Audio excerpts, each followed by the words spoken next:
Estimados y estimadas pasaitarras, tras la petición realizada por el Gobierno vasco, el Ayuntamiento ha procedido a activar el Plan de Emergencia Municipal en fase de alerta. Esta resolución supone que el Ayuntamiento pone a disposición de las autoridades sus medios y efectivos para hacer frente a las medidas que se están dictando para combatir el coronavirus.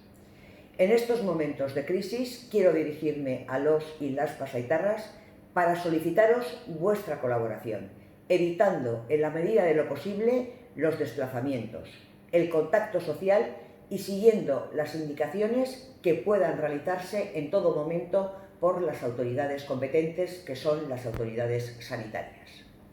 Soy consciente de que las medidas que se adoptan pueden representar un gran esfuerzo para personas y familias, pero las decisiones que se están tomando son imprescindibles para luchar contra esta epidemia y preservar la salud de todos y todas. En esta situación, los y las pasaitarras debemos unirnos y demostrar nuestra capacidad para responder con unidad y proteger el bien más preciado que tenemos, la salud pública.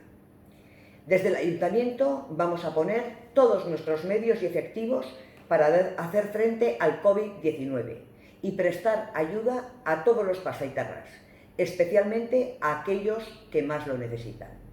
Estoy segura de que con la colaboración de todos y de todas vamos a ser capaces de superar esta situación y recuperar la normalidad. Muchas gracias por vuestra colaboración.